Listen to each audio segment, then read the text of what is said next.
Veja no ICL Notícias, segunda edição. We cannot and must not give up on peace.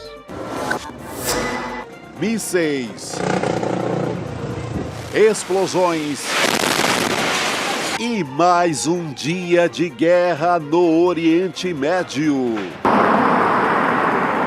Israel bombardeia aeroportos e Irã ataca bases dos Estados Unidos no Iraque e no Catar. Allahu Akbar, madam. Crise econômica à vista. Parlamento do Irã aprova fechamento de canal por onde passa 20% do petróleo do mundo. E Donald Trump reage.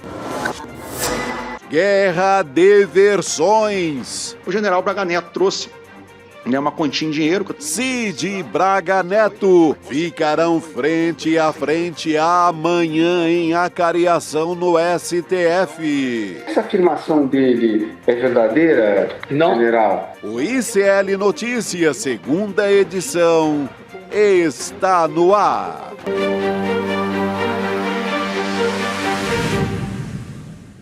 Olá, boa tarde. Seja muito bem-vindo, seja muito bem-vindo. ICL Notícias, segunda edição, está começando mais uma semana nos canais do Instituto Conhecimento Liberta, Eduardo Moreira, no canal da Voz Trabalhadora no YouTube, também na Pop TV, no Rio Grande do Sul.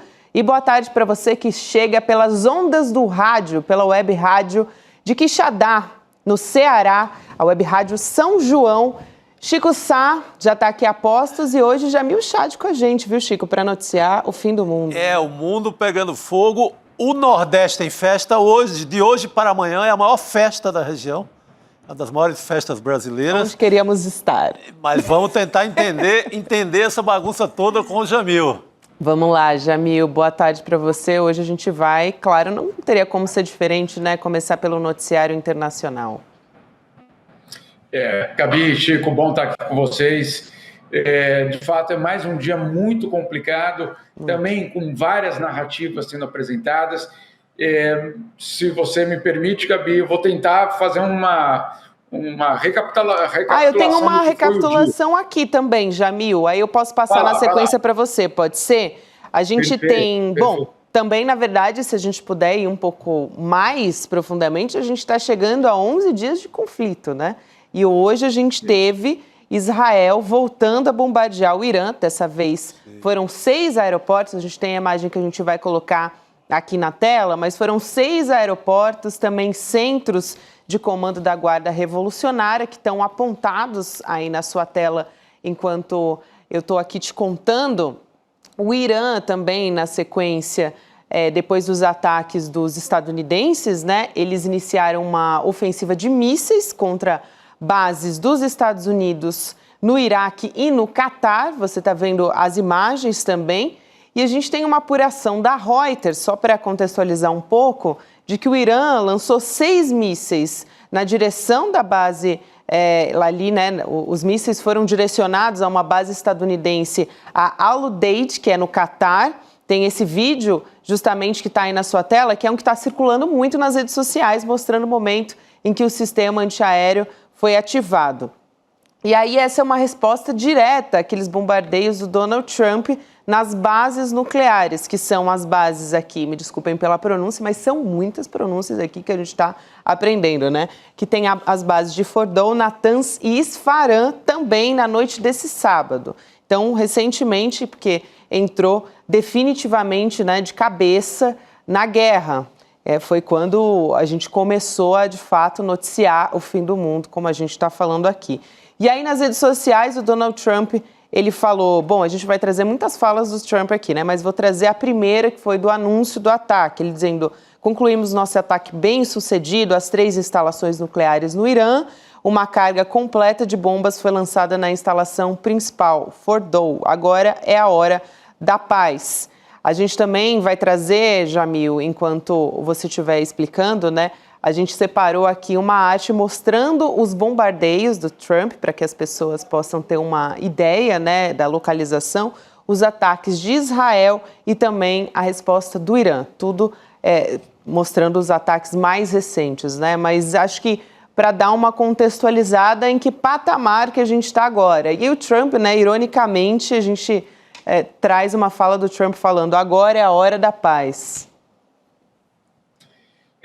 Ele disse desde o começo, Gabi, o resumo aí que vocês fizeram é exatamente isso, muito bem colocado, muito bem colocado os principais pontos até o dia de hoje. Porque o dia de hoje, obviamente, ele tem um componente novo, que é, como você citou, esses ataques no Catar. É a retaliação do Irã. Agora, como é que aconteceu essa retaliação do Irã e qual já foi a resposta do governo de Donald Trump? Em primeiro lugar, o Irã, de fato, atacou não o Catar. O Irã atacou a base americana que fica no Catar. Não é uma base qualquer, é a principal base americana no Oriente Médio. Ela tem 10 mil soldados nessa base. Vocês imaginem o tamanho dela. Ela se ocupa, imagina só isso, Chico, em termos territoriais, de operações que vão do Egito ao Cazaquistão. Ou seja, é realmente uma mega base americana, justamente no centro ali do Oriente Médio, numa posição absolutamente estratégica. Por isso, a relação entre o Catar e os Estados Unidos é uma relação também tão próxima. Muito bem. Então, o Irã lança esses mísseis, mas com algumas, eu diria, informações extras que são importantes para a gente entender. Primeiro delas, o que o Irã diz é que mandou a mesma quantidade de mísseis que recebeu dos Estados Unidos naquele ataque de sábado à noite. Muito bem, então a reciprocidade estaria garantida nesse aspecto. Um segundo ponto fundamental, o Irã avisou ao Catar e avisou aos americanos para que não houvesse, basicamente, mortos e feridos. Ou seja, para que essa base fosse evacuada, para que, eventualmente, se o ataque acontecesse, ela não teria a repercussão em termos de mortes de pessoas. Destruição, sem dúvida, mas não a morte de pessoas. Então, o Irã fez esse gesto já anunciando. O que aconteceu de fato? O que aconteceu é que esses mísseis foram disparados e o Catar interceptou 12 dos 13 mísseis que foram basicamente disparados. Um deles não foi interceptado, mas ele tampouco atingiu a base. Então, de fato, o que aconteceu foi um ataque telegrafado por parte do Irã para cumprir algumas, vamos dizer assim, condições. Primeira delas, dizer aos americanos de que sim, eles vão atacar se for necessário. Né? Não foi um erro do Irã, foi um alerta, foi uma mensagem. Olha, nós temos a capacidade de atingir uma base de vocês se nós quisermos, mas nós estamos provando isso lançando mísseis, mas antes estamos avisando a vocês e ao país sede, basicamente, da base de vocês. Então, olha só, primeiro recado, sim, nós iremos retaliar caso isso continue. Ponto número 2, o próprio regime iraniano ultra pressionado domesticamente, também dando um recado para a sua própria base, para a sua própria população, dizendo, olha, vamos atacar caso sejamos atacados. Ou seja, é um ataque? Mas ele é, neste momento, um ataque, uma retaliação repleta de simbolismo, repleta de recados. Ela não gera e não gerou vamos dizer assim, um novo drama humano. Agora, depois desse ataque, nós já tivemos uma outra consequência, que foi o próprio Donald Trump ir às redes sociais, primeiro para dizer que foi um ataque muito fraco. É coisa do Donald Trump, né? Dizendo, olha, isso foi muito fraco. Claro, foi muito fraco porque era para ser muito fraco. Era para ser um recado, acima de tudo. E 2, Donald Trump dizendo, como você colocou, Gabi, agora então é o tempo da paz. Muito bem, ele pode dizer isso, mas algumas condições vão ter de ser preenchidas para que os iranianos eventualmente voltem à mesa de negociação. Primeiro delas, é rendição ou é negociação? É paz ou é sucumbir? Então precisa ser definido, antes de mais nada, né, Chico? Uma coisa é você falar de paz, a outra coisa é falar de rendição. Rendição não é paz, né? A gente sabe muito bem. Esse é o primeiro ponto. Segundo ponto também que não está claro. Será que Israel vai aceitar, então, negociar a partir de agora? Donald Trump pode dizer, eu quero agora, vamos negociar. Mas precisa agora convencer Benjamin Netanyahu a parar a guerra que ele começou e voltar à mesa de negociação. E aí eu me pergunto, será que hoje, quem é que abana o rabo de quem? Será que é o Donald Trump em relação ao Netanyahu ou o Netanyahu em relação ao Trump? Ou seja, qual é a relação de força entre esses dois homens? Você poderia falar, não, certamente Israel vai fazer o que os americanos definirem. Não sei mais se é tão certo assim. Chico, eu quero passar para você também, só pedir para a nossa equipe colocar aqui na tela o bombardeio do Trump para que as pessoas possam localizar. Então, a gente estava falando aqui das bases, né, que foram as bases nucleares que foram atacadas, né, Fordow, Natanz e Isfahan. A gente tem aqui um mapa mostrando, aí a gente colocando. Esse, na verdade, é exatamente esse, o bombardeio do Donald Trump. A gente tem também os ataques de Israel contra o Irã, que na sequência a gente pode colocar aqui na tela também. E depois a resposta do Irã. O Jamil falava aqui da base militar de Al-Udeid, né, que fica no Catar, e também algumas outras que estão apontadas aqui para que a gente tenha uma ideia, né? Agora, Chico, ainda tem uns outros fatores, né, surpresa nessa história, que são, por exemplo, o Vladimir Putin.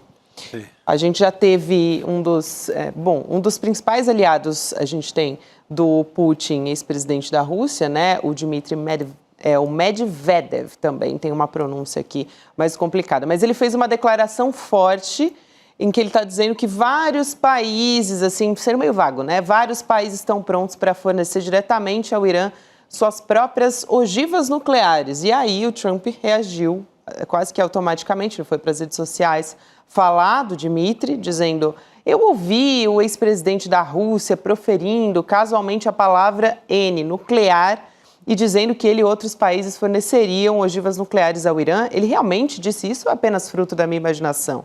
E aí ele disse que, por favor, se isso for confirmado, me avisem imediatamente, essa palavra não deve ser tratada com tanta leviandade.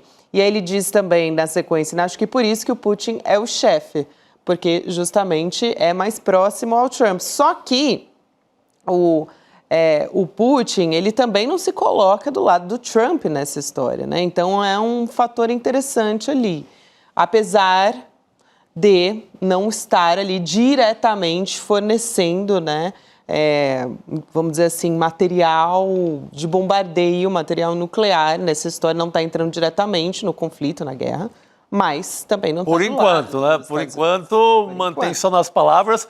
Mas o que mostra, né, Jamil, nesse teatro é que o Trump conta muito com o Putin. Acha que eles têm que resolver aquele capítulo guerra da Ucrânia, o Putin e o Trump, e conta, no mínimo, com a passividade do Putin, da Rússia, nesse jogo, ao ponto de não considerar essas palavras aí mais fortes do colega russo, né? Então, a ideia, o que passa na cabeça do Trump, assim, isso deixa muito óbvio, é que, né, Jamil, que ele não conta com nenhum movimento, pelo menos nos próximos dias, do governo russo do Vladimir Putin. Ele acha que vai ficar como está, embora o Putin receba autoridades iranianas, converse, mas ele acha que não sai nada dali, não é? Muita confiança nesse sentido. É muita confiança, e na verdade é isso que preocupa muita gente, Chico. Se em algum momento essa mesa virar, se em algum momento a Rússia entender que o Irã é o último aliado, realmente o último aliado de Moscou no Oriente Médio, que ela não pode perder esse aliado e que, portanto, ela vai precisar defender o regime, não necessariamente defender o programa nuclear iraniano, não, defender o regime iraniano.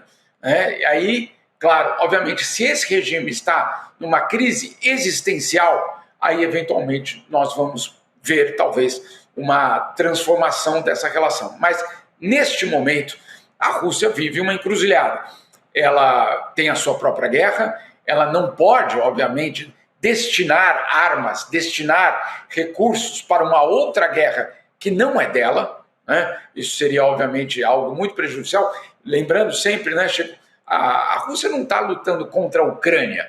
A Rússia está lutando contra a Ucrânia e todos os aliados da OTAN da Ucrânia. Né? Ou seja, a gente faz esse malabarismo basicamente para dizer que a Rússia está enfrentando hoje a OTAN em território ucraniano. Então a Rússia não pode simplesmente dizer, olha, vou mandar uma parte das minhas armas, dos meus tanques ou dos meus mísseis ou etc. para proteger o Irã. Ela não tem hoje como fazer isso, a não ser que, obviamente, haja algum tipo de transformação, primeiro, no território ucraniano. Mas aí é um jogo de especulação. Então, primeiro ponto, não, a Rússia, neste momento, não está dando sinais de que ela entraria. Essa declaração do Medvedev, ela é muito forte, ela serve como um alerta geral de que, olha, se a gente está achando que guerras, elas sempre têm um final... vamos dizer assim, imprevisível, não é verdade. A história está aí para provar. Nós sabemos como elas começam, mas nunca se sabe como uma guerra termina. Então, você apostar que aquele seu parceiro, ou aquele país, ou aquele aliado, ou aquele inimigo nunca vai mudar de posição, as guerras estão aí para mostrar que isso não é verdade, né? Inclusive com aliados que rompem alianças no meio da própria guerra. Quem imaginou que entre o Hitler e o Molotov haveria, em algum momento, uma ruptura de uma relação que parecia meio estabelecida ali, que nem, não. E aí, depois você tem, obviamente, o Hitler invadindo a União Soviética, etc, etc. Enfim, só aqui para dizer, não tô aqui para dar aula de história, nem tenho esse conhecimento todo, mas para dizer que uma guerra, a gente sabe como ela começa, não sabe como ela termina. No caso do Irã, tem o capítulo russo. E tem um outro capítulo, que é o capítulo chinês, obviamente. Né? Agora, a pergunta, a China, ela quer mesmo sacrificar algum tipo de interesse nacional para defender os iranianos? Não tenho tanta certeza assim tão pouco. Né? Então, é um momento muito crítico. Eu estava conversando com o Celso Amorim, o assessor internacional da presidência, né, agora, neste domingo, e ele dizia, é um momento extremamente tenso. E até eu perguntei para ele, Gabi, se ele achava que era um momento mais tenso desde o final da Guerra Fria, e ele me corrigiu, falou, não, é o momento mais tenso que eu já vivi como diplomata. E ele tem 83 anos e lembra-se muito claramente da crise dos mísseis em Cuba. Ele dizendo que o momento atual nosso é um momento mais perigoso do que em qualquer outro momento da história, pelo menos dele como diplomata. Um senhor, embaixador de 83 anos, extremamente experiente e que é um amplo conhecedor, absolutamente reconhecido internacionalmente. Alguém com o gabarito dele dizer isso é para que nós tenhamos preocupação, sim, sobre os próximos passos. Nossa, muito forte essa fala do Celso Amorim, Jamil. Aqui só para complementar a informação do que disse o Putin, e depois a gente vai falar sobre petróleo, porque é uma das grandes preocupações, né? Mas o Putin tem uma frase dele que foi divulgada na imprensa, né? Quando ele estava reforçando a posição contra os ataques dos Estados Unidos, né? Ou seja, condenando, só que não sem nenhuma intervenção militar direta por enquanto. Mas ele disse no sábado que não existe qualquer justificativa para os bombardeios. Então, aspas aqui para o Putin nessa história. Agora, entrando no fator petróleo, que é importantíssimo aqui da gente conversar, né? Porque uma das possibilidades aqui para o Irã se defender é provocar ali elevação no preço do petróleo. Então, é disso que a gente está falando aqui. O parlamento iraniano já aprovou a proposta para fechar o Estreito de Hormuz, que é uma rota marítima por onde passa mais ou menos 20% de todo o petróleo do mundo. Então, é essa proporção que a gente está conversando, e essa medida ela vai ser avaliada ainda pelo Conselho de Segurança do líder supremo do país, o Ayatollah Khamenei, antes de entrar em vigor. A gente está vendo aqui por onde, né, qual que é o Estreito de Hormuz, que é esse que a gente está conversando aqui. Agora, Jamil, pode representar uma recessão econômica bastante importante, né?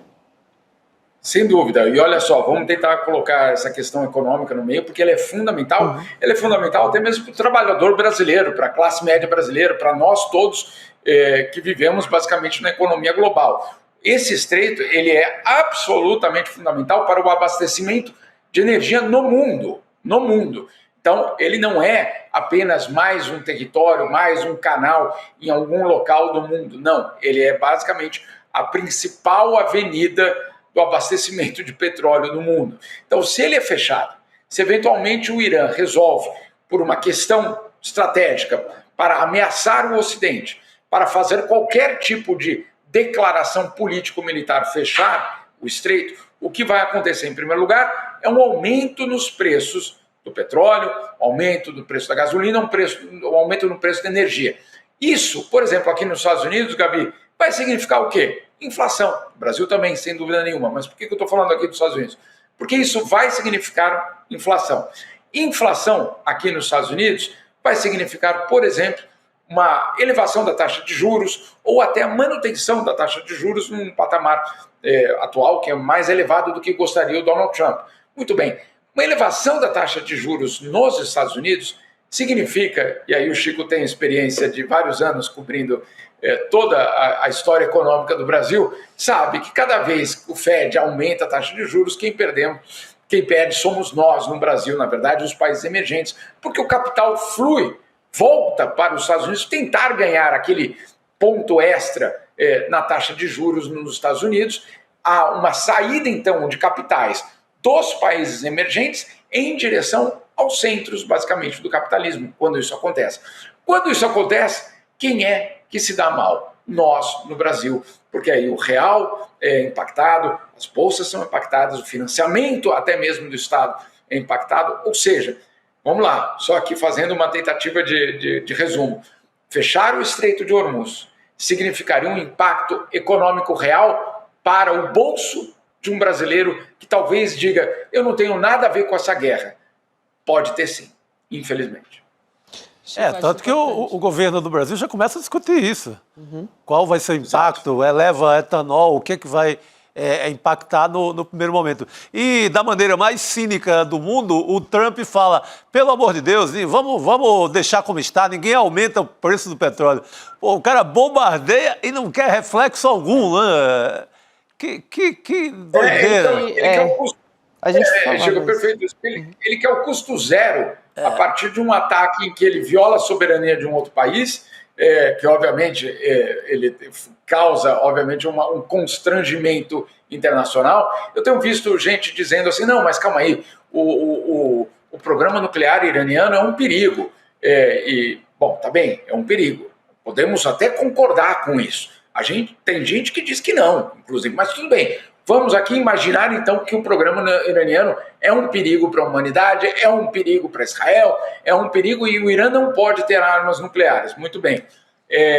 Como é que você justifica, então, um ataque de um outro país a uma base nuclear que pode, você imagina, então, se ali tinha radiação, a exposição dessa radiação para a população local, matando basicamente a população local. Vamos ser claros aqui. Né? Então, o risco de você atacar uma instalação nuclear é elevadíssimo. Elevadíssimo. Se houvesse tudo que eles falam que tem lá mesmo, quem diz que aquilo ali não seria um enorme desastre nuclear por si só? Então, tudo isso é muito grave. A única solução, no caso do Irã, e eu diria do Oriente Médio, é a negociação, é a volta à mesa da diplomacia, ao ponto central, basicamente, de algum tipo de processo negociador, para que haja algum entendimento. Não há um outro caminho. O que o Trump faz, e é o lema dele, e ele tem implementado esse lema de uma forma muito consistente, não estou aqui apoiando não, só estou dizendo que é consistente, que é a paz pela força. Ou seja, eu boto uma arma na tua cabeça e te digo, agora você vai dizer o que eu tenho, o que eu disser, você vai repetir. Então, claro, é a paz? Não, não é a paz. A paz pela força não é paz. Ela é outra coisa. Ela é rendição. Ela é derrota de um lado e a vitória do outro. Mas ela não necessariamente é a conquista da paz. A gente já viu isso no passado. No Iraque, Saddam Hussein cai. enormes celebrações porque o Saddam Hussein caiu naquele momento. Ele cai, Gaddafi também cai. E o que nós vimos na década seguinte foi uma década de mortes nesses países. Então ele está defendendo o ditador. Não, ninguém está defendendo o ditador. Não há como defender Saddam Hussein. Não há. Ninguém tem, vamos dizer assim, o espaço para fazer uma defesa dessa. Agora, tentar saber o que vai acontecer no dia seguinte, a queda de um ditador. Né? E aí a gente descobriu que os americanos, né, Chico, não tinham um plano para o Iraque no dia seguinte, a queda do Saddam Hussein. E por 10 anos, na verdade 12 anos, uma guerra absolutamente dramática tomou conta de um país. Na Líbia, quando cai o Gaddafi, outro ditador indefensável, o que aconteceu foi o colapso de um país, que até hoje tenta entender quem é que manda lá. São milícias hoje que mandam no país. 2, inclusive, cada uma lutando entre si. Então, não é tão simples assim dizer basta derrubar aquele ditador, basta acabar com aquele regime teocrático, ditatorial e que está tudo resolvido. Não. Na política é muito mais complicado do que trocar, basicamente, de ditador. Eu queria aproveitar e trazer aqui a cobrança do Donald Trump publicamente na rede social também. Eu avisei, né, que a gente ia trazer muitos posicionamentos do Donald Trump em redes sociais. Ele, logo depois, né, a gente estava falando aqui a respeito do Estreito de Hormuz, o Donald Trump, ele reagiu, fez 2 publicações nas redes sociais a respeito disso. Primeiro ele usou aquele bordão, né, o Drill Baby Drill, para pedir que o Departamento de Energia aumente a produção de petróleo de forma imediata. Ele está dizendo, eu quero dizer agora. Você está vendo aí na sua tela. E depois, ele cobrou que não aumentem o preço do petróleo. Aí eu conversava com o Chico uns 5 minutos antes do programa entrar no ar. Eu falei, gente, como se a responsabilidade não fosse dele, né? E mais do que isso, eu acho muito interessante que a imprensa comprou a versão. Então eu vi algumas sentenças construídas assim, né, Jamil? O Donald Trump, com temor que os conflitos no Oriente Médio levem a uma alta dos preços. Gente, ele tem total responsabilidade sobre isso. Até parece que parece que não tem a ver com ele. É de outro país. Ele está temendo, né? Como assim? Eu fiquei impressionada. A forma... Eu gostaria de... É curioso, parece um ex-presidente, né? Sim. Jimmy Carter, é o Jimmy Carter, lá atrás. Isso. Que doideira. Jamil, mas eu tô... Por sinal, fui eu que ataquei há 2 dias aquele país, né? Inacreditável. Total. Jamil, como é que está o entorno do Trump a essa altura? Porque tem aquela base mais ideológica que, teoricamente, estaria contra a ideia de guerra, de mais uma guerra norte-americana. Porque a ideia era fortalecer os Estados Unidos, fazer crescer a economia, e com todo aquele nacionalismo... que foi prometido. Essa base trumpista já largou essa ideia, já entrou mentalmente na guerra também? Então, Chico, é curioso essa história, porque, claro, o que Donald Trump mais faz é desmentir a ele mesmo, né, em vários momentos. Mas essa é um ponto fundamental, porque ele foi eleito, em parte, com a promessa de que ele não só ele não entraria em guerras, mas ele retiraria os americanos de outras guerras que eventualmente os Estados Unidos poderiam estar envolvidos, inclusive na Ucrânia. Né? Não, ele até ameaçou cortar recursos para a Ucrânia, etc. Então, a grande promessa dele para essa base nacionalista, isolacionista, acima de tudo, era: não quero mais me envolver com nada disso. E aí, 5 meses depois, ele faz isso tudo que nós estamos vendo. Então, tem 2 percepções aqui que eu tenho ouvido muito. A primeira é de que, claro, no Partido Republicano há, neste momento, um embate muito grande entre os falcões do Partido Republicano que sempre quiseram a guerra, né? Nós mais velhos, né, Chico, a gente lembra do Bush e todo o seu entorno absolutamente bélico, que tinha uma relação, inclusive, de uma relação muito íntima com o setor militar. Não o setor militar, perdão, não os militares, não os generais, com os fabricantes, basicamente, né, de armas. Então, ali era claro que o Partido Republicano era um partido que sim defendia uma intervenção internacional sempre que fosse necessário. E aí, claro, esse Partido Republicano está vivendo uma crise existencial. Isso fica muito claro. Um outro elemento que também tem acontecido, e muitos comentários nesse sentido, é que, eventualmente, tudo isso mostra que, no fundo, o governo Trump não tem um plano. Porque se ele tivesse um plano, ele não estaria agindo de uma forma tão errática como, por exemplo, na sexta-feira ele dizer: eu vou tomar uma decisão de intervenção ou não no Irã nas próximas 2 semanas. E aí, no dia seguinte, ele faz o ataque. Ou seja, será que ele só mentiu? Ou se essa mentira também foi acompanhada por algum tipo de falta de organização, vamos dizer assim, em termos mais amplos? Outro exemplo aqui. Em março, a chefe da CIA disse numa audiência no Senado americano que ela não tinha evidências de que o Irã estaria no caminho de produzir uma bomba atômica. Ela disse isso on the record diante dos senadores americanos.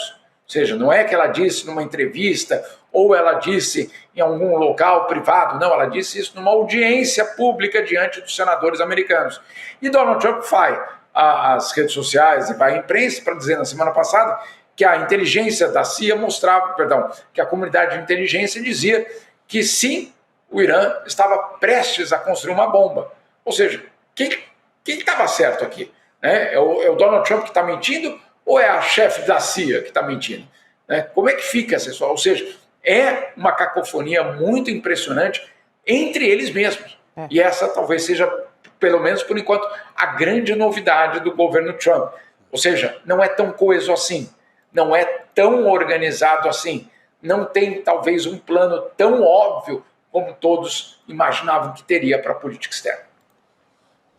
Tem mais um tema aqui, Jamil, que eu queria chamar a atenção, que a gente também publicou no nosso site, o iclnoticias.com.br, de que na semana passada o Itamaraty ele montou um esquema para resgatar os políticos brasileiros que estavam em Israel, né? Então, ali, vagamente, alguns deles disseram que faziam um intercâmbio de segurança pública, parceria de negócios.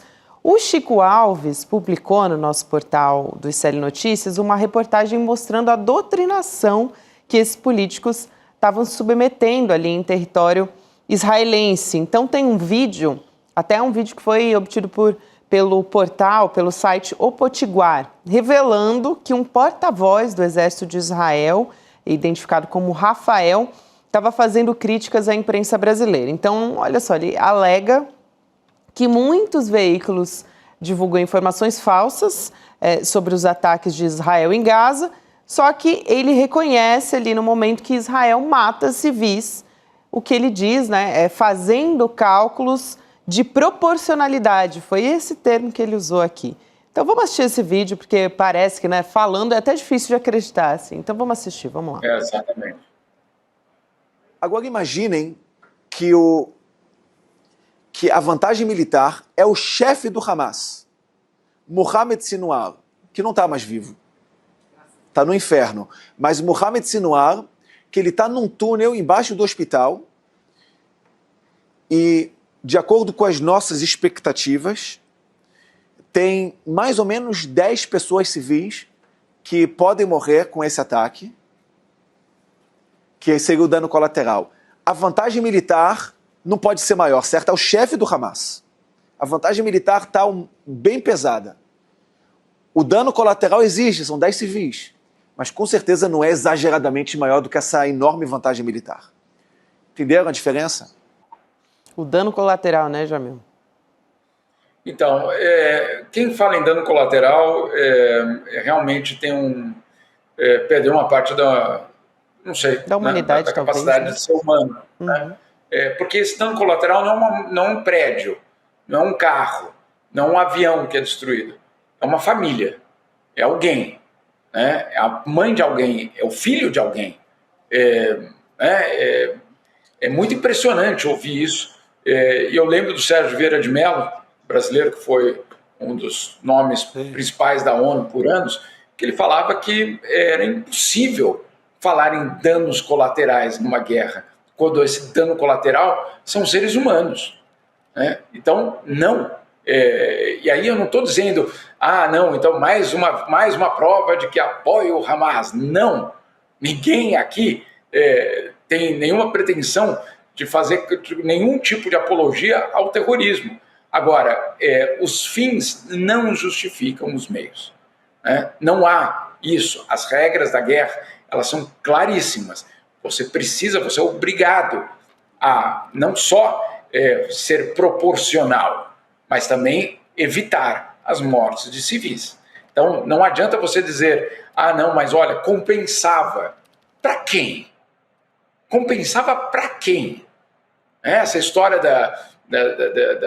de dano colateral, desculpa, embrulha o estômago, porque um dia pode ser eu, um dia pode ser nós aqui, né, Gabi, o Chico, um dia pode ser... E aí eu me pergunto, esse senhor ou qualquer uma das pessoas, e aí eu não estou falando de israelenses, eu estou falando de qualquer pessoa no mundo, você então entregaria a sua família como dano colateral em prol de um bem maior, como, por exemplo, matar um chefe de uma milícia que eventualmente o governo americano pode declarar como terrorista no Brasil daqui a pouco?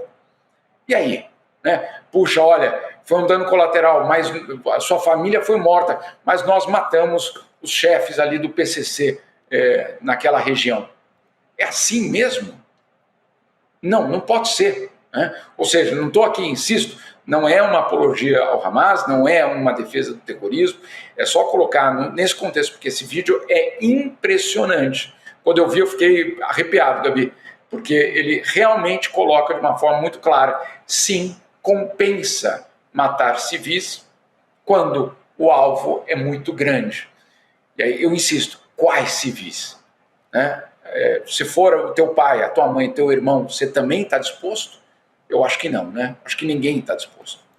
Imagina quantos danos colaterais em Gaza, né, Chico? É o que o nosso chat... 55 mil. Pois é. Enquanto a gente comentava as notícias do dia, o nosso chat inteiro perguntando, e Gaza, segue a matança? Cadê as crianças de Gaza?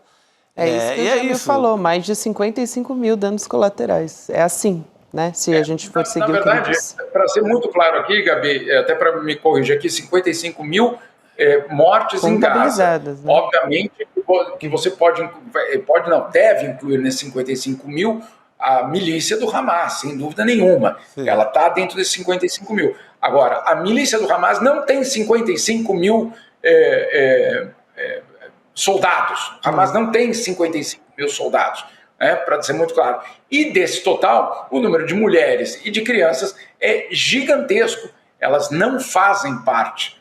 Essas crianças, muitas de 2, 3, 4, 5 anos, elas não fazem parte do Hamas. Então, sim, são danos colaterais, para usar o termo desse vídeo, mas, insisto, são vidas humanas. É um absurdo tratar. Em qualquer guerra, também o contrário seria um absurdo se, eventualmente, alguma milícia islâmica tratasse um judeu, um israelense ou qualquer outra pessoa como dano colateral de um crime maior, de um alvo militar maior. Não, é inaceitável da mesma forma.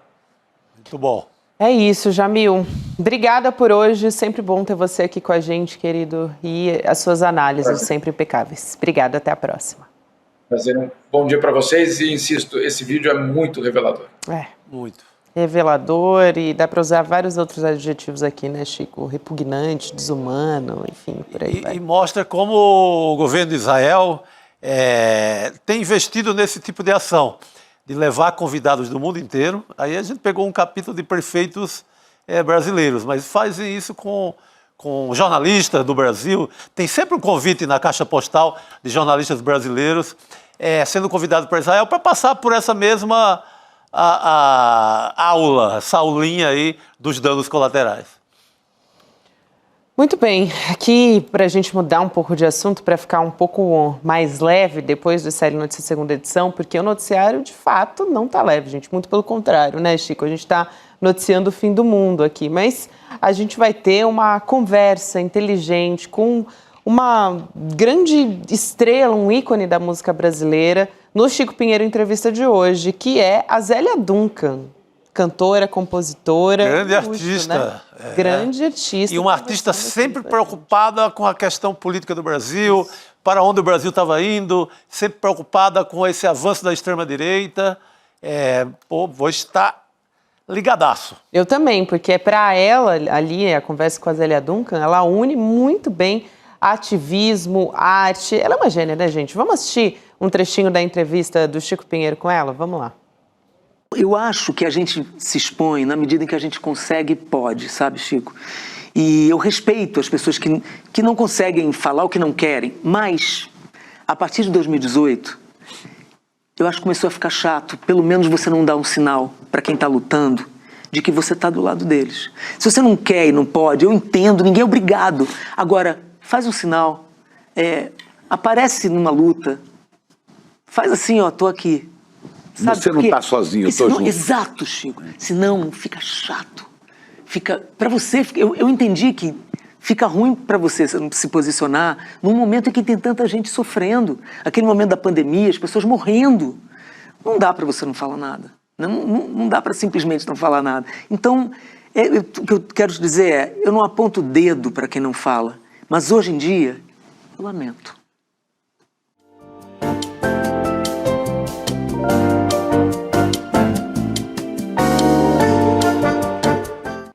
Então você acompanha essa conversa agora, às 7 horas da noite, com a Zélia Duncan. E você também pode entrar no grupo do WhatsApp do CP Entrevista, que é o icl.com.br/Chico, porque aí você vai receber os nossos conteúdos exclusivos antes da entrevista ir para o ar. Fica o convite aqui para você, vale muito a pena. Nossa, que recado para os isentões, hein? Que deu a Zélia, meu Deus. Afiadíssima, Zélia, né? Aliás, vocês viram Acorda, minha gente. Falando em afiadíssima, né? Vocês viram quem se materializou aqui na nossa mesa, né? O homem das urgências. Shazam, né? Como dizia antigamente. Shazam! Tô aqui. Boa noite, Rodrigo. Boa noite, boa noite. Shazam, muito bom. Eu estava ouvindo vocês aqui e assistindo na tela o jogo do Botafogo e Atlético de Madrid. O Botafogo se classificou, o primeiro time brasileiro classificado no Mundial. Perdeu de 1-0, mas está classificado. Viva o Fogão. É isso aí, viva o Botafogo. Muito bem, eu gostei de saber dessa notícia. Gostou, né? Eu tava torcendo aqui. Tava na torcida. Foi quanto? 1-0 pro Atlético de Madrid, mas o Botafogo classificou. Bom. Pode dar Botafogo e Palmeiras na próxima fase. Opa! Nossa, vai ser um jogo puxado, hein?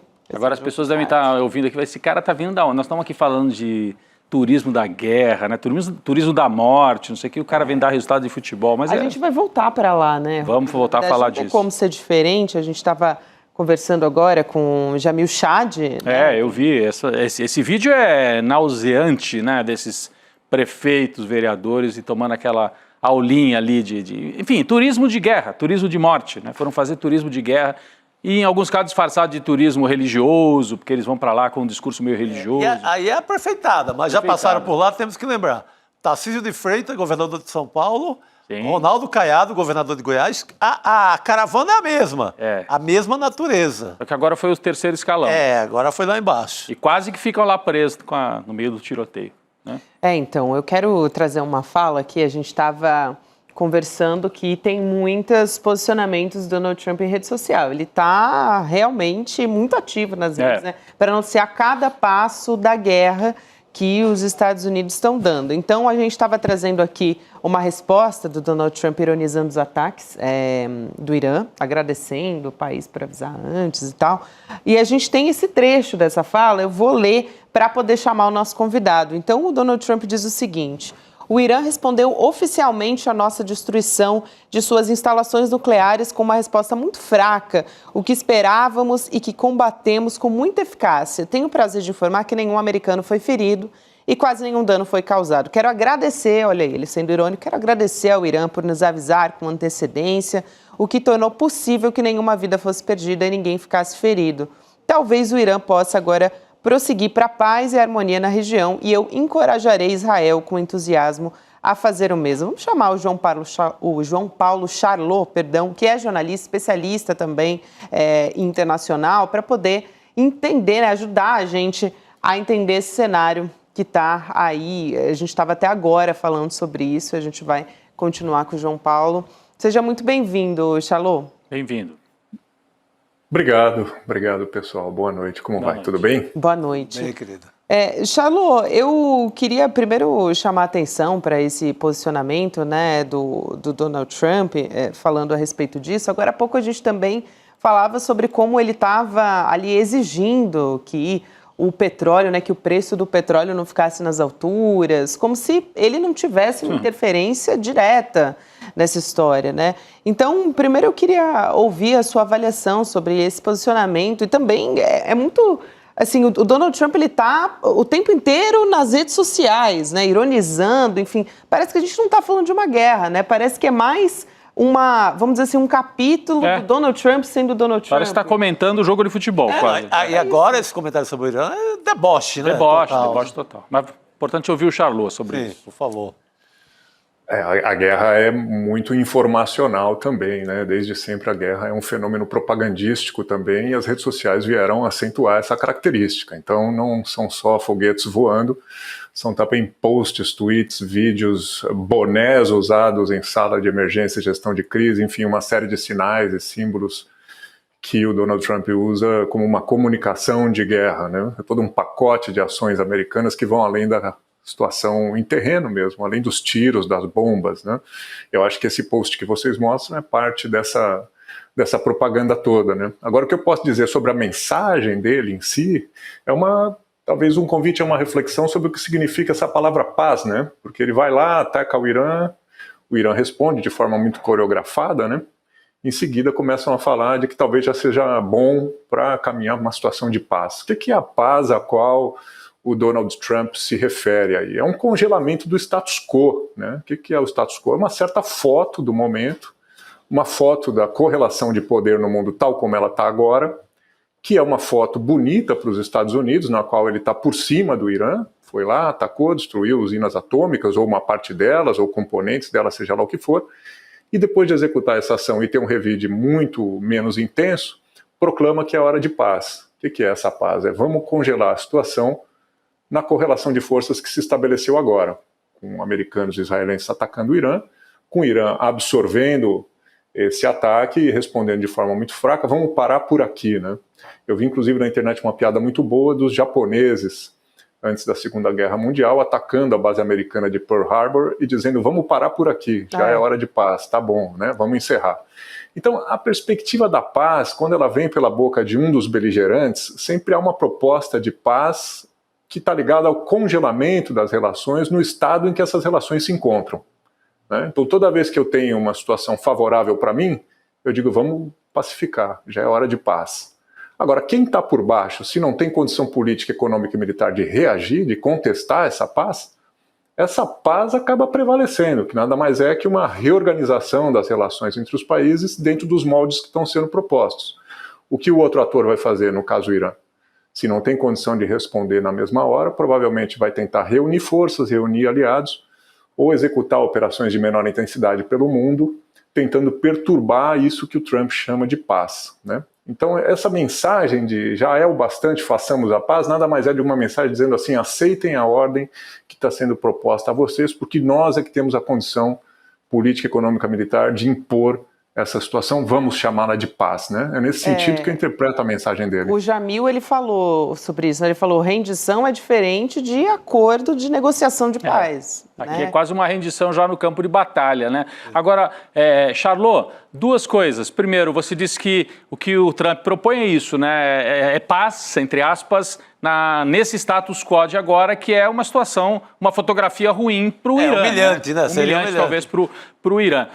Primeiro, tentar, assim, o balanço parcial. Já dá para saber se realmente as instalações nucleares foram afetadas a um nível de destruição total, como chegaram a propagandear, né, assim, os norte-americanos e também o governo de Israel? Essa é a primeira pergunta. Então, seria uma paz com o programa nuclear voltando 5 anos, 10 anos? Eu não sei de que maneira que a gente poderia ler. E segundo, o Irã, o ministro iraniano está na Rússia, né, se reuniu com Putin. Então, o que pode vir? A Rússia dificilmente vai entrar nesse conflito, mas o que pode vir? Quais são as cartas que o Irã ainda tem para jogar, né, se ele está numa situação, como você deu a entender aqui, né, complicada nesse momento?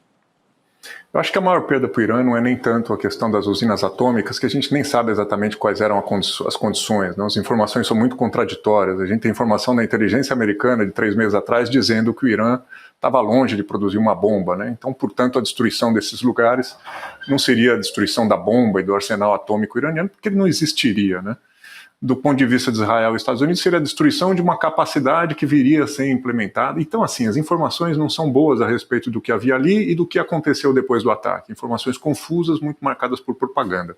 O que eu acho que a gente tem como elemento que permite uma leitura sobre um quadro desfavorável para o Irã a partir de agora, é que eu sinto que o Irã teve muito pouca solidariedade internacional.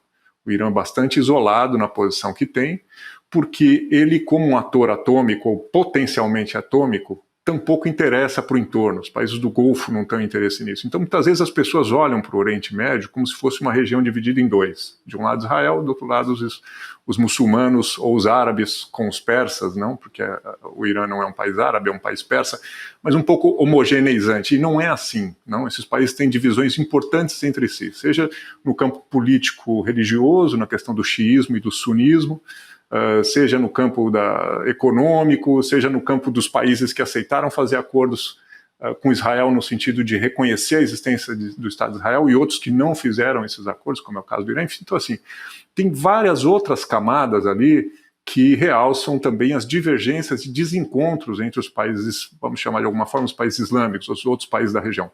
E nesse sentido eu acho que o Irã aparece isolado. Então não é que o Irã foi atacado e os demais países da região se sublevaram, se solidarizaram, né?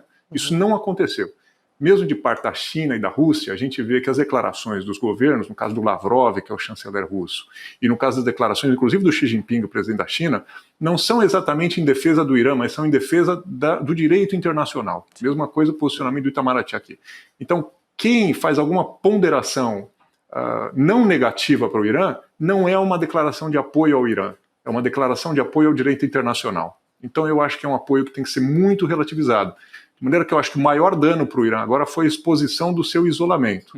Eu não vejo nenhum país, grupos de países realmente determinados em dar um passo à frente, fazer essa defesa, fazer alguma ameaça. Essa movimentação não está acontecendo. Militarmente, quem estava do lado do Irã era o Hezbollah no Líbano, era o Hamas na faixa de Gaza e os Houthis no Iêmen. Eles não têm mais capacidade militar para dar esse passo. E se derem, então arriscada uma extinção existencial, dada a força militar de Israel e dos Estados Unidos nesse momento. Então, o que os fatos demonstram é um Irã que sai mais isolado desse capítulo. Antes a gente não sabia o quão isolado ele poderia estar. Era uma incógnita, a gente não sabia qual era o poder de reação. Eu acho que esses ataques tiveram como principal característica revelar qual é o nível do isolamento político-militar do Irã nesse momento. Pode mudar, situações são dinâmicas, mas o que a gente tem hoje é isso. Charlotte, também tem uma questão da ONU parecendo bastante incapaz, parecendo não, né? Parece bastante claro que ela é incapaz de impedir esses conflitos, né? Teve também a invasão da Ucrânia, operações de Israel em Gaza, enfim, agora a gente tem essa questão do Irã também. Agora, tem uma fala do secretário-geral das Nações Unidas, o Antônio Guterres, pedindo por diplomacia sem dar sinais de que ele estava acreditando no que ele mesmo estava falando. Então, parecia, assim, meramente protocolar. Eu vou trazer aqui um trecho do discurso dele, porque eu acho importante a gente falar sobre o papel do Conselho de Segurança da ONU. Vamos assistir. We face a stark choice. One path leads to wider war, deeper human suffering and serious damage to the international order. The other leads to de-escalation, diplomacy and dialogue. We know which path is right, and I urge this Council and all Member States to act with reason, restraint and urgency. We cannot and must not give up on peace. Thank you. O presidente Lula, por exemplo, ele sempre fala de uma necessidade de reformulação, né, do Conselho de Segurança da ONU. Não sei se seria um caminho, mas queria a inclusão de mais membros permanentes. Eu não sei se esse seria um caminho, Charlotte. Eu queria te ouvir sobre isso, sobre uma reformulação. O que seria capaz de garantir uma atuação que realmente fosse eficaz, né, que não tivessem mais guerras no mundo, como a gente está vendo. Quando a gente ouvisse falar em ONU, tivesse ali pelo menos meio segundo de alguma esperança. A gente escuta hoje ONU e tira onda, né? A ONU. Como tivesse acabado. Não tem posição hoje mais impopular do que defender o direito internacional e as Nações Unidas. Realmente, pior posição que você pode assumir é de argumentar em defesa do direito internacional e da ONU, e é exatamente o que eu vou fazer. Porque eu acho que esse é o único caminho que o mundo tem. Ou seja, quando a gente saiu da Segunda Guerra Mundial, depois do Holocausto, depois de uma devastação em escala global, que tomou a Ásia, que tomou a Europa, que envolveu o país da América Latina, uma guerra numa escala inimaginável, qual foi a grande conclusão dessa geração que viveu essa perturbação tão profunda? O que essa geração quis dizer para as gerações futuras, quis dizer para nós? Não entrem nessa, não? Sigam esse caminho aqui se vocês não quiserem entrar nessa. Qual é o caminho indicado? É o caminho da diplomacia, é o caminho de instâncias que possam fazer a arbitragem, né? Dizer quem está certo e quem está errado, uma instância capaz de determinar medidas que não sejam ou que não sejam primeiramente o uso da força militar. Ou seja, foi feita uma arquitetura de um mundo possível onde a guerra fosse realmente uma grande exceção, né? Então, se a gente vai à Carta da ONU, quando ela trata sobre guerra, e qualquer pessoa pode ler, o capítulo 7 é muito curtinho, ele diz, a guerra é proibida, ela só é permitida, né, ela é proibida, mas se quiser pode, né? Ela tem duas exceções. Uma é você se defender de um ataque que tenha acontecido contra você, né? Que alguém tenha agredido militarmente o seu país, ou disparou um míssil contra o seu país, ou invadiu o seu país com tropas. Então você pode responder imediatamente para cessar essa agressão, né? Porque é claro que a carta não deixaria os países de mão atada diante de uma agressão, né? A outra é o Conselho de Segurança se reunir e decidir que é preciso usar a força. Dizer, olha, essa situação, se não for confrontada agora com uma ação militar, ela vai escalar para uma situação indesejada. Fora isso, tudo é proibido, tudo é ilegal, tudo é crime. Então, assim, a ordem sobre a qual a gente está baseado é essa, as pessoas precisam conhecer. Qual é a ordem que o mundo havia assumido depois de 45 e que, teoricamente, perduraria até hoje? Não existe direito à guerra, existe direito à defesa. Você pode se defender, mas você não pode mover a guerra contra alguém. Na Carta da ONU, quem ataca é o agressor. Então, quem executa o primeiro ataque é o agressor. Quem responde está se defendendo. Esse é o espírito que perdurava no mundo. Tudo isso, evidentemente, está bagunçado, está perdido, tá pervertido, está subvertido. A gente agora voltou a uma situação, como bem definiu, inclusive, o assessor especial da Presidência da República do Brasil, Celso Amorim, para assuntos internacionais, de desordem na ordem mundial, né? Essa ideia toda está muito contestada. Alguma coisa vai ter que emergir no lugar. Você me pergunta se a proposta brasileira, e também uma proposta de alguns países dos BRICS, de reformar o Conselho de Segurança, de ampliar a sua representatividade, seria uma saída. Eu tenho uma mensagem muito pessimista. Eu acho que melhora, mas não é a saída. Eu acho que uma instância mais plural é melhor. Mas os problemas que a gente está vendo, eles também se repetiriam num Conselho de Segurança mais amplo. A gente chegaria no mesmo impasse, que é o quê? Eu voto a favor dos meus amigos e voto contra os meus inimigos. Basta a gente ver como exemplo, para encerrar minha resposta, como a maioria das pessoas tem posição muito diferente quando analisa a agressão de Israel ao Irã e quando analisa a agressão da Rússia à Ucrânia. As pessoas conseguem colocar dois pesos, duas medidas para uma situação que, do ponto de vista do direito internacional, é a mesma. São países agredindo outros países, tomando iniciativa militar contra outros países. Então, na medida em que a gente sequer tem consenso no plano individual a respeito de como as coisas deveriam funcionar, é uma ilusão achar que os 120 e tantos países que estiverem no Conselho de Segurança vão conduzir a coisa de forma melhor. Vai ser mais plural, vai ser mais democrático. Mas eu acho que os dilemas verdadeiros, os dilemas de fundo que a gente está vendo, não se resolvem com um número maior de países. Eu acho que é preciso um novo pacto em relação aos valores dos países, da ideia de Estado, de civilização, do que é paz e tal. A má notícia é o seguinte, a humanidade só conseguiu produzir coisas desse tipo depois de grandes tragédias, depois de grandes guerras em grande escala. Fora disso, em períodos de paz, não me lembro de nenhum exemplo de grande convenção de Genebra, de grande lei da guerra, de grande reestruturação das Nações Unidas que tenha acontecido por livre, espontânea geração, vamos nos reunir para reformar. Sempre é consequência de um trauma, sempre chega de forma tardia, tentando remediar uma situação que já aconteceu e chega sugerindo às gerações futuras o que é o correto fazer. E as gerações futuras, como a gente está fazendo, costumam renegar essa lição e andar para trás. Me chama a atenção, né, que quando houve aquele ataque dos Estados Unidos ainda no governo Bush, houve toda uma encenação, pelo menos tentaram justificar, justamente porque havia essa ideia de que você tem que respeitar o direito internacional, então você tem que justificar. Não, eles têm arma de destruição em massa, então o nosso ataque vai estar justificado porque tem arma de destruição em massa no Iraque. Depois se provou que não tinha. Mas enfim, pelo menos houve uma tentativa. Agora não teve tentativa nenhuma. Não. Agora o Trump... fala-se ali, é um ataque preventivo. Criou-se esse álibi do ataque preventivo. E não houve resistência, não houve crítica. Na época, a França, por exemplo, exerceu o papel de crítica aos Estados Unidos, né? Lá, eu estou falando do período Bush, se não me engano, na França, o Charlot pode me corrigir, acho que era o Chirac, né? Que era o presidente francês.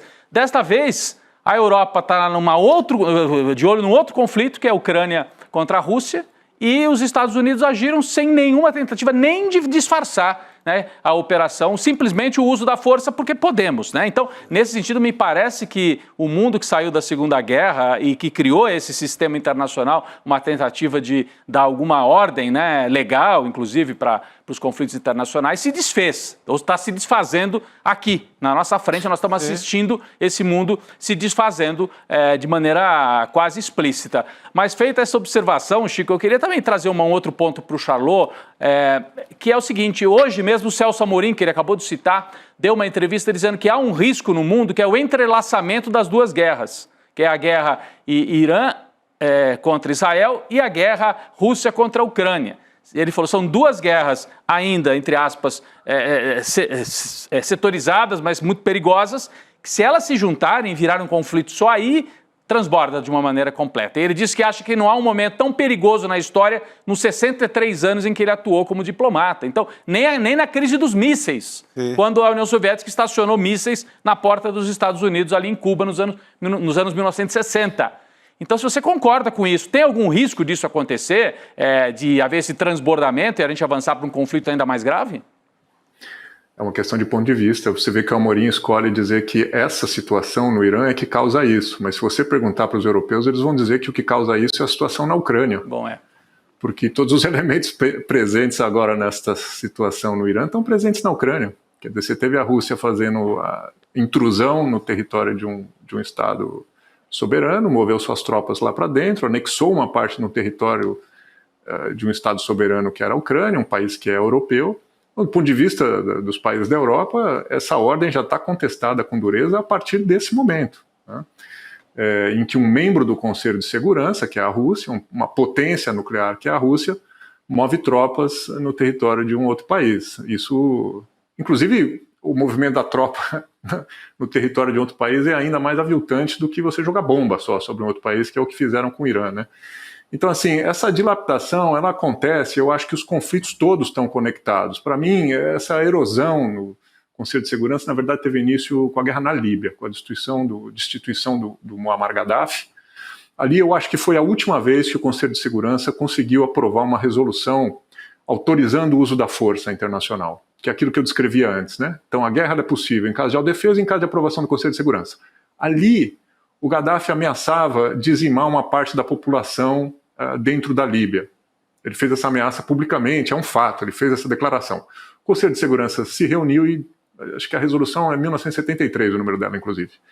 E o Conselho de Segurança disse assim, se nós não agirmos agora, vai haver um massacre na Líbia. Então todos os países, China, Rússia, Estados Unidos, todos eles juntos, decidiram que era preciso fazer uma zona de exclusão aérea, impedir que a aviação líbia sobrevoasse essa região, impedir que houvesse o extermínio dessas pessoas.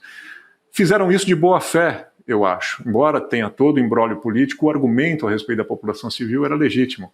Só que essa operação acabou servindo para que americanos e europeus, para que os países da OTAN eliminassem o Gaddafi. Não eles pessoalmente, mas eles criaram as condições para que atores armados dentro da Líbia pegassem o Gaddafi e matassem ele na rua.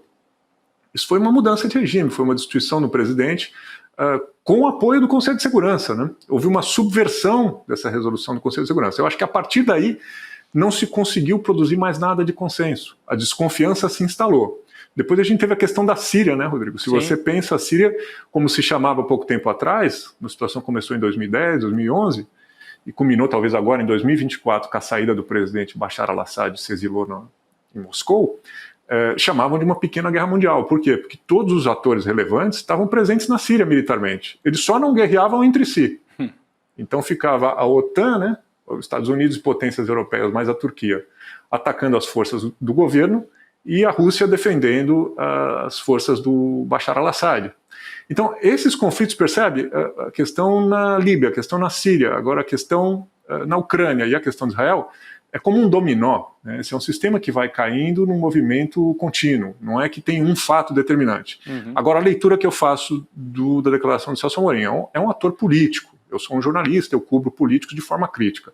Eu acho que tem um subtexto dele ali, que é de colocar a situação de Israel, com a qual o Brasil não tem uma relação amistosa com esse governo Netanyahu, de maneira muito mais grave do que a situação protagonizada pela Rússia na Ucrânia, sendo a Rússia um governo com o qual o Brasil tem muito mais amizade, inclusive o presidente Lula foi lá em desfile militar. Então a gente não tem que perder de perspectiva qual é a agenda dos atores que estão opinando e interpretando a realidade. A minha interpretação é essa. Esse é um longo dominó, começou a cair na destituição do Gaddafi, foi a última vez que o Conselho de Segurança adotou uma resolução de força de maneira conjunta. Em seguida, a Síria foi um fracasso total, anos e anos de conflito, com participação de todas as potências do mundo. O Conselho de Segurança não produziu nada a respeito da Síria, um lugar em que se usava arma química contra os civis, não conseguiu sair do imobilismo. Depois a gente teve essa situação na Ucrânia, em que Rússia e China bloqueiam decisões coletivas, porque era para ter uma força de paz lá, concorda? Era para ter capacetes azuis fazendo uma zona de exclusão, separando essas tropas cada uma para um lado, parando essa matança. Isso aqui, para isso serve o Conselho de Segurança. Para isso serve força de paz. Você nota que a última vez que a gente falou de força de paz foi talvez no Haiti. Desde então não se tem mais. E se pensava que era uma má solução. Agora você vê as situações Israel-Líbano, Israel-Gaza, Israel-Irã, Estados Unidos-Irã, e você não tem uma força internacional se interpondo entre os beligerantes, é melhor ou pior do que ter capacetes azuis? É melhor ou pior do que ter Conselho de Segurança? Então a gente foi realmente para esse campo em que é cada um por si e Deus por todos. Agora, cada ator político vai enumerar uma situação como sendo a pior, a primeira, a mais grave, a que rompeu, né? Esse é o discurso de cada ator. Cabe a gente, como jornalista, mostrar quais são as agendas, os interesses, de onde essa pessoa olha e de onde ela opina, para colocar as coisas nos seus contextos e as pessoas se associarem por quem tem mais, por quem dão razão e tem simpatia livremente. Isso. Charlot, um prazer te receber aqui, um abraço, bom trabalho por aí também. Muito bom, obrigado. Obrigado, querido. Obrigado, um abraço a vocês, valeu. Boa noite, um abraço grande. Gente, eu queria, assim, dar uma respirada desse noticiário internacional para lembrar que a gente vai ter uma aula de investimento aqui no ICL. Aula de investimento no domingo, não é isso? Domingo, investir é para todos. Muita gente conhece o investidor mestre, né? E a gente já teve mais de 70 mil alunos formados pelo investidor mestre, né? Que é o nosso programa de educação financeira. Agora, a gente tem essa aula que é aberta e gratuita, que é o Investir para Todos, com o Edu Moreira, que é para você, assim, começar do básico, qualquer pessoa que quer aprender a investir, não sabe como, por onde começar, é a número 1. É como fugir da arapuca dos bancos, daquele gerente que te pega ali no corredor. Olha, tem uma aplicação aqui que é ótima. Eu já caí muito nisso.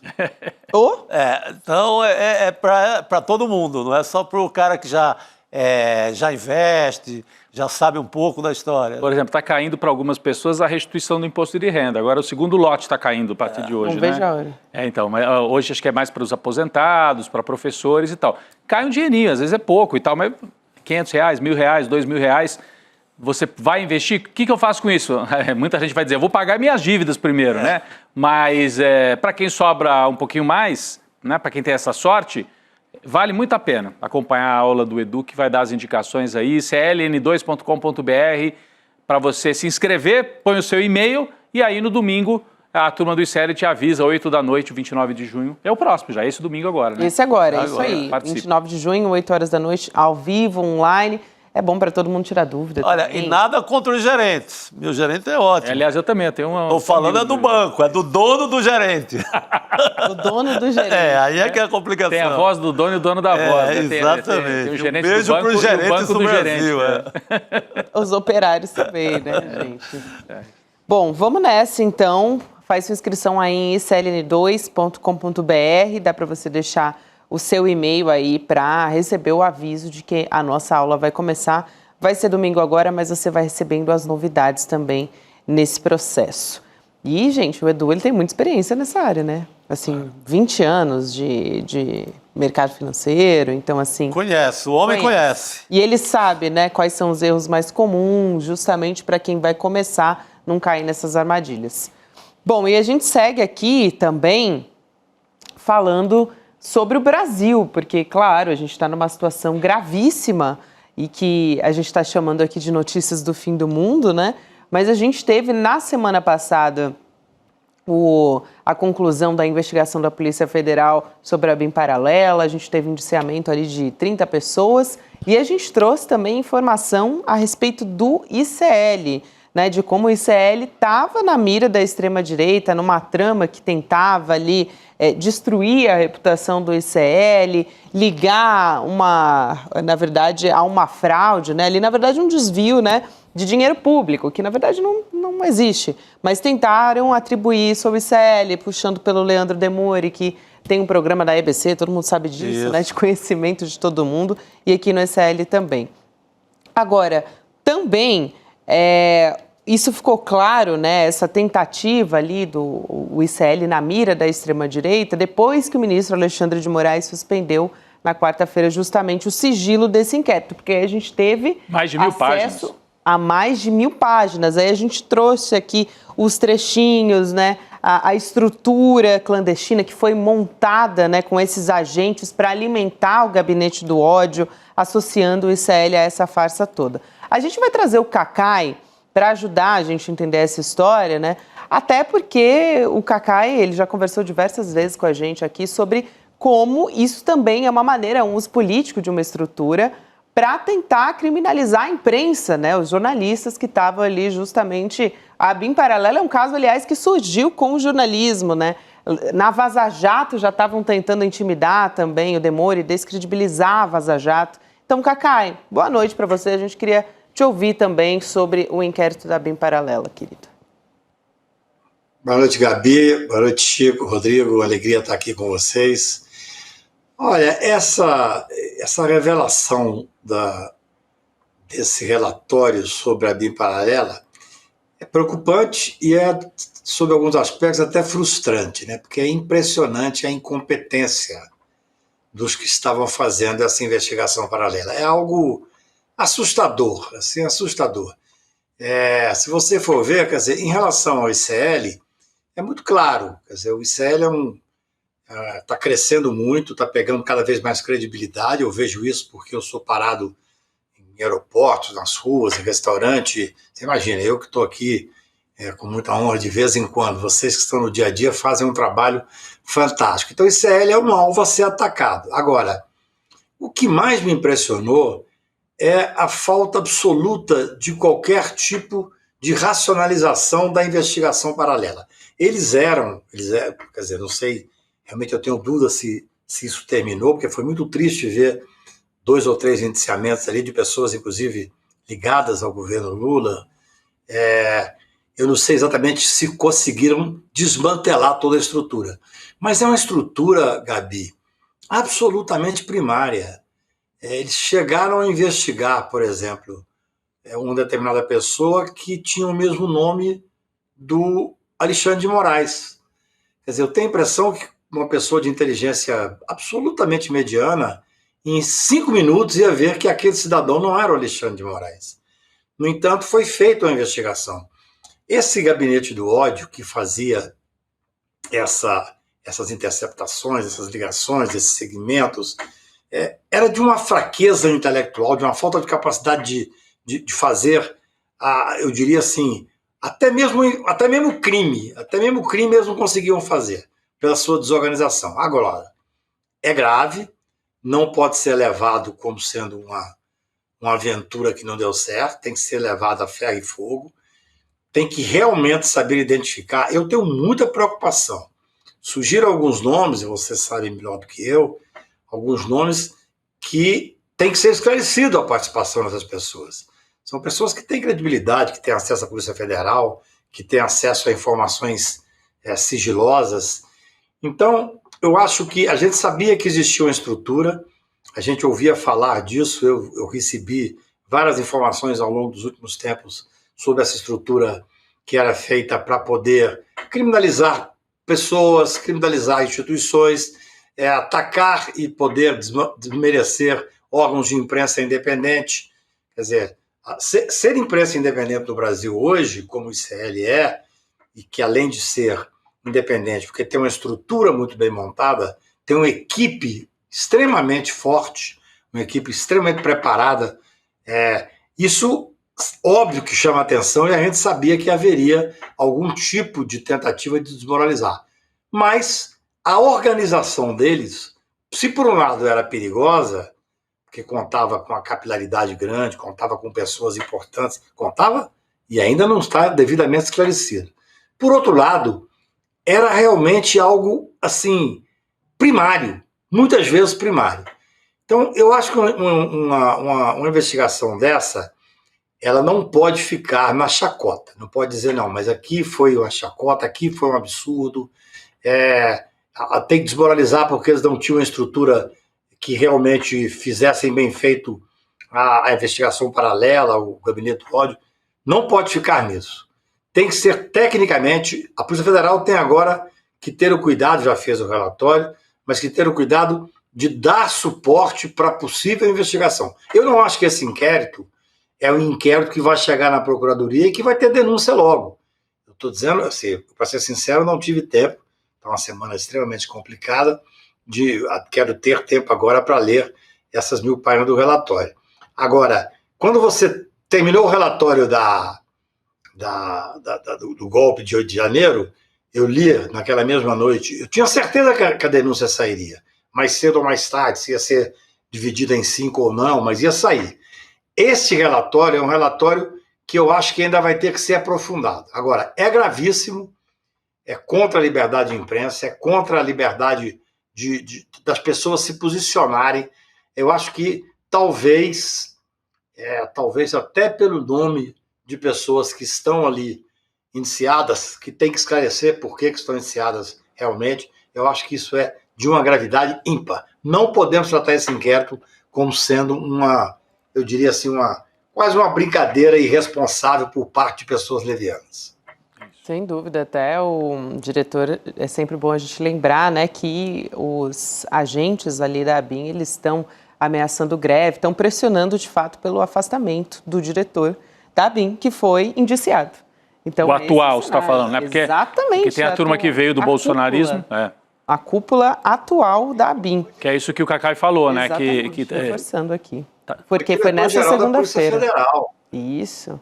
O diretor-geral Luiz Fernando, Federal, né? É um homem tido, Luiz Fernando, um homem tido como sério, uma pessoa que tem relacionamento e é respeitada. Assim, veja bem, eu não faço pré-julgamento, mas eu acho que é importante que claro, o relatório em si chega a conclusões e é um relatório feito com toda a técnica da Polícia Federal, que a gente conhece bem, tem feito um trabalho admirável.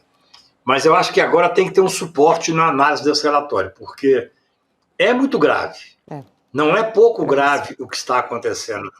Não é só pelo fato de ter se insurgido contra o ICL, que já é gravíssimo, que significa uma imprensa independente, a gente sabia que isso estava acontecendo. Mas também insurgiu contra uma série de pessoas que ocupavam cargos importantes, mas que não está muito claro por que estavam sendo investigadas. Qual era no meu ponto de vista, o principal aqui, Chico, Rodrigo, é entender qual era o objetivo desse grupo paralelo, entendeu? Era para subsidiar o golpe, era para tentar fazer pressão, era exatamente isso que eu ainda reconheço, que não tive tempo de ler as 1000 páginas do interrogatório, do relatório, para poder entender, no fundo, o que esse grupo estava fazendo. Mas percebe, assim, pela leitura, que era um grupo que tinha 1000 utilidades. Era meio atrapalhado em alguns momentos, mas ele servia, por exemplo, para defender o Flávio Bolsonaro na questão da rachadinha, de encontrar uma fórmula com a Receita que livrasse o Flávio Bolsonaro da acusação da rachadinha. Em outro momento, ele produzia fake news para espalhar contra o Lula na eleição.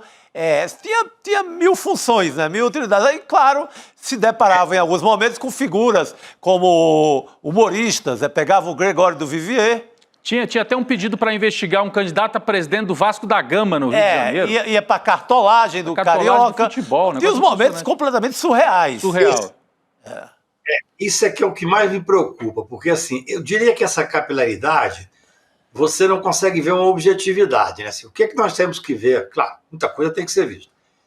Houve influência na tentativa de impedir que o senador da República fosse denunciado por uma rachadinha óbvia, que todo mundo sabe que existiu. Se houve, qual foi o órgão? Foi dentro da Receita Federal? Foi dentro do Ministério Público? Gente, aquilo ali, pelo que a gente acompanha, teve ação do Ministério Público. Esse grupo tinha condições realmente de influenciar. Por isso é que eu digo que esse relatório, pelo que eu passei os olhos, ele não é um relatório que... O que é a regra? Eu sou advogado criminal. Você tem um relatório da Polícia Federal, você lê, você sai dali falando, aqui vai dar pedido de complementação. O Ministério Público vai pedir complementação. Não, aqui vai dar denúncia logo. Esse caso, ele é tão capilarizado, ele tem tantas frentes. Pulverizado. Sim. Pulverizado e de uma forma, às vezes, eu diria, quase pueril. Claro que tem muita coisa gravíssima, que tem que ser levada a ferro e fogo, mas é difícil você pegar um relatório que tenha tido uma investigação tão ampla, tão capilarizada, e que algumas coisas desmoralizam a própria investigação. Quando você pega uma pessoa que é investigada, uma pessoa notória, e que está investigando uma pessoa com o mesmo nome, que não tem nenhuma relação, e que demora um tempo para descobrir, causa uma certa perplexidade, né? É verdade. Quer dizer, é uma coisa... Tudo bem, se fosse assim, não. O chefe é o tal lá do Bolsonaro 3, que parece ser completamente inepto. Aí você justificaria esse tipo eu diria, de erro crasso, né? Agora não, tinha gente, foi iniciada gente com alta capacidade de investigação. Infelizmente, até diria assim, porque eu respeito muito ele, foi iniciado o ex-diretor da Polícia Federal, que é uma pessoa que, além de ter conhecimento técnico e respeitabilidade, tem, gente, uma capilaridade de relacionamento enorme. Então, por isso é que eu digo que esse relatório, ele uniu mais ou menos ser humano com ser germano. Então, é a hora agora de depurar para você não ter um relatório que não chega a lugar nenhum. Sim. Porque quando você tem uma coisa ampla demais, que pega uma perplexidade, o candidato a do Vasco que está fazendo ali, rachadinha, que é uma coisa seríssima, que envolve ou a Polícia Federal, ou o Ministério Público Federal, ou a Receita Federal. Aí, de repente, você pega nomes que estão lá nitidamente com um erro de investigação. Se tivesse durado 10 minutos, 20 minutos, mas não, durou um tempo a investigação. Olha, eu não conheço um relatório tão estranho, que eu diria, uma investigação tão estranha, que, a esta altura, feita pela Polícia Federal, que eu respeito tanto, merece ser aprofundada essa investigação e esmiuçada, viu, Gabi? Não dá para pegar esse relatório e falar assim, não, o relatório não chega a nenhuma formação de possibilidade de processo, por isso peço o arquivamento. Opa, não. Vamos fatiar, vamos enfrentar os pontos que tem que pedir, pontos que tiverem sem nenhum tipo eu diria, de uma sequência lógica de investigação. Gente, a investigação, ela é científica, ela tem lógica. A gente que é advogado criminal vê para que lado está indo a investigação. Essa investigação aí, ela, no mínimo eu diria que ela é confusa. Ela é confusa para quê? Para beneficiar? Ela é confusa para que não chegue a lugar nenhum? Quando você tem tantas pessoas sérias investigadas e tem uma pessoa do naipe, do calibre e da respeitabilidade do ex-diretor da Polícia Federal indiciado, é muito bom para ver exatamente, com lupa, todas as investigações que estão lá. Algumas foram feitas para confundir. Se foram feitas, o técnico saberá dizer que foi feita. Tenho muita preocupação com ela. Perfeito. Muito bom. É interessante isso que o Cacai fala, né? Sobre a possibilidade de fatiamento. Cacai, obrigada. Importante aqui ter a sua análise e também os alertas que você traz também, claro. Até a próxima, querida. Até semana que vem. Obrigado a vocês. Abraço. Obrigado, querido. Boa noite. Bom, muito bem. Aliás, a gente se despediu do Cacai, mas só queria alertar, Rodrigo, porque amanhã a gente vai ter, logo de manhã, uma cariação importantíssima, hein? Cara a cara. Na trama do golpe. Por quê? Porque amanhã o general Braga Neto e o tenente-coronel Mauro Cid vão estar frente a frente. A hora da onça beber água, hein? É o coronel contra o general. Lembra que a gente falava, será que vai ter a cariação, né? Para tentar esclarecer algum ponto do depoimento que não bate com o outro? Amanhã a gente vai ter isso aqui. O Mauro Cid, ele é o delator dessa história, claro, a gente vem conversando a respeito disso, e tem um ponto ali que é divergente do depoimento deles, né, que o Mauro Cid, ele diz que recebeu dinheiro do Braga Neto, aquela história que a gente noticiou aqui no ICL Notícias, até com exclusividade, numa caixa de vinho, né, e esse dinheiro, ele diz que seria usado para o plano Punhal Verde e Amarelo, e o Braga Neto, ele nega essa história. A gente tem até um vídeo aqui, dá tempo, gente, da gente colocar o vídeo em que tem a divergência? Vamos lá, então, assistir. O general Braga Neto trouxe uma quantia em dinheiro, que eu também não sei precisar quanto foi, mas com certeza não foi os 100 mil, porque até pelo volume não era tanto, né, devia ser um... Então, que foi passado para o Major de Oliveira, no próprio Alvorada. O senhor que passou esse dinheiro? Eu passei, sim, senhor. Eu recebia do general Braga Neto. O senhor recebeu esse dinheiro do general Braga Neto? Sim, senhor, no Palácio da Alvorada. Ele estava onde, esse dinheiro? Ele, não sei. Guardado? Não, guardado onde? Quando o senhor recebeu uma sacola? Estava acho uma caixa de vinho, assim, um botelhazinho assim. Né? E aí eu depois, acho que bobear no mesmo dia, eu passei para o Major de Oliveira. Essa afirmação dele é verdadeira, general? Não, eu como eu disse para o senhor, eu não tinha contato com financiadores, eu não tinha como arrumar dinheiro. Então, sabe, não é verdade, eu não dei dinheiro para ninguém. Independentemente de o ser ou não é verdade. Responsável por dinheiro. A pergunta é objetiva. O senhor, em algum momento, entregou dinheiro para o coronel Cid? Não. Esse é o ponto central. Foi taxativo, né? Não, mas assim, a resposta do Braga Neto é curiosa, né? Ele fala assim, não, eu não tratava com financiadores, eu não tinha como dar dinheiro. Dando a entender que se talvez tivesse, né? Tivesse a mão, ele pegava, né? Mas não foi e tal. Olha, mas o Cid deve ir com mais preparo e com mais detalhes, né? É dessa caixa de vinho, a marca do vinho. Pelo menos se era Merlot, se era Malbec, alguma coisa assim. Ou se era aquela uva que só tem no Uruguai. Taná. Aquele detalhe que ele fala que pisou na caixa para que alguém ali desavisado no Planalto não levasse embora o dinheiro. E vai ser muito quente essa parada. Pena que não vai transmitir. Não vai. Mas depois a gente vê. Depois eles liberam. Claro, né? E também depois a gente vai ficar sabendo também pela cobertura. Amanhã também tem o Anderson Torres e o general Freire Gomes, né? Que não é réu na trama, mas ele é testemunha. Mas também vai ter uma cariação entre eles na parte da tarde. Então a gente vai acompanhar também. Vamos nessa? Então Vamos. Amanhã vai ser um dia quentíssimo também lá em Brasília. A gente tem agora o Chico Pinheiro entrevista com a Zélia Duncan. Muito legal. Então, fica aqui com a gente, porque vale muito, muito a pena acompanhar. Boa noite, Rodrigo, boa noite. Chico. Amanhã a gente está de volta. Boa noite a todos também. Valeu. Sabe que para muita gente, às vezes sobra no fim do mês. É difícil, mas às vezes sobra um pouquinho de dinheiro. E ele fica lá no banco. O banco pega esse dinheiro, empresta para outros, cobra juros altos e ganha em cima do que você deixou lá. Você precisa saber investir. Investir não é só para quem tem muita grana, não. Pode ser para você também que consegue poupar um pouquinho a cada mês. Agora, investir como?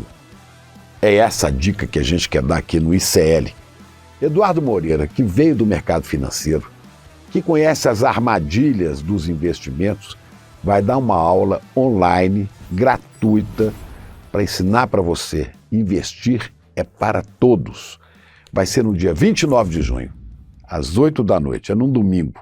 Quer saber como as notícias do dia impactam o seu bolso? Então cola comigo no Mercado Investimentos. Durante a semana eu explico os movimentos da economia e o mais importante, como isso bate na porta da sua vida. No preço da gasolina, dos juros do cartão, do aluguel e do carrinho de compras. Eu queria te perguntar, o preço subiu mesmo? Porque as pessoas estão cautelosas e receosas com os preços. Elas acham que a inflação vai subir e aumenta essa desigualdade. De segunda a sexta-feira, ao vivo, das 11 às 11h30, um panorama econômico do Brasil e do mundo no canal do ICL Notícias. A informação que faz a diferença no seu dia.